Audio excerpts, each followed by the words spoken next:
हनुमान जी का अशोक वृक्ष पर चढ़कर सीता जी को खोजना। तदनंतर महाकपि हनुमान ने एक स्वर्णमयी शीर्षपा अशोक का वृक्ष देखा, जो बहुत से लता वितानों और अगणित पत्तों से व्याप्त था। वे वृक्ष भी सब ओर से स्वर्णमयी वेदिकाओं से घिरा था।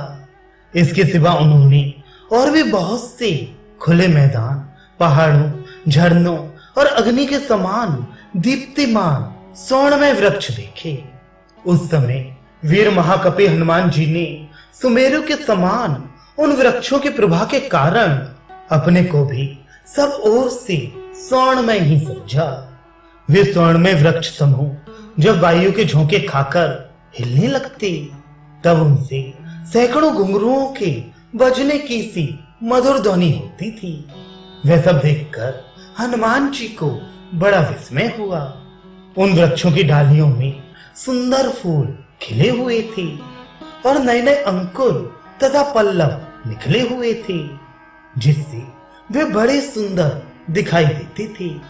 महान वेगशाली हनुमान जी पत्तों से हरी भरी इस शिंशिपा पर यह सोचकर चढ़ गए कि मैं यहां से श्री रामचंद्र जी के दर्शन करने के लिए उत्सुक हुई उन विदेह नंदिनी सीता को देखूंगा, जो दुख से आतुर हो इच्छानुसार इधर उधर आती जाती होंगी।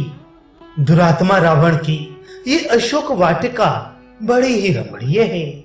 चंदन, चंपा और मौलसिरी के वृक्ष इसकी शोभा बढ़ा रहे हैं। इधर ये पक्षियों से सेवित कमल मंडित सरोवर भी बड़ा सुंदर है। राजरानी जानकी इसके तट पर निश्चय ही आती होंगी।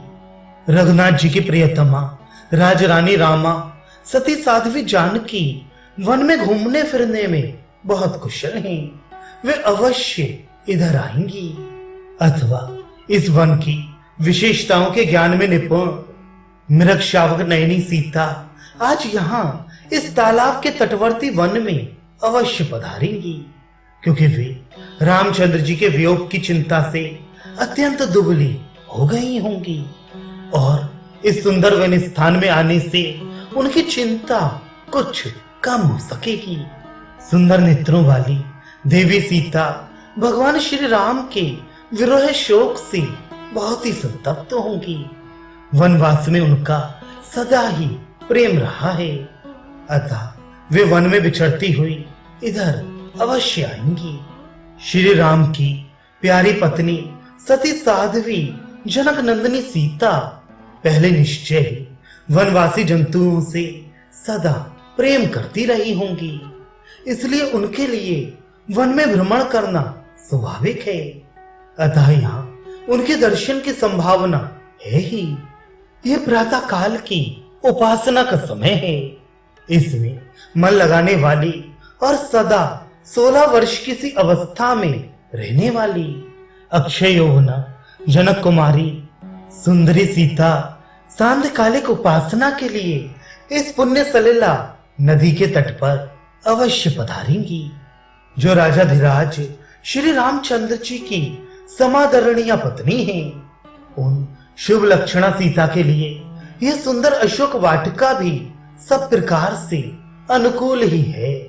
यदि चंद्रमुखी सीता देवी जीवित हैं, तो वे शीतल जल वाली सरता के तट पर अवश्य पदार्पण करेंगी। ऐसा सोचते हुए महात्मा हनुमान जी नरेंद्र पत्नी सीता के शुभ आगमन की प्रतीक्षा में तत्पर हो सुंदर फूलों से सुशोभित तथा घने पत्ते वाले उस अशोक वृक्ष पर छिपे रहकर उस संपूर्ण वन पर दृष्टिपात करते रहे।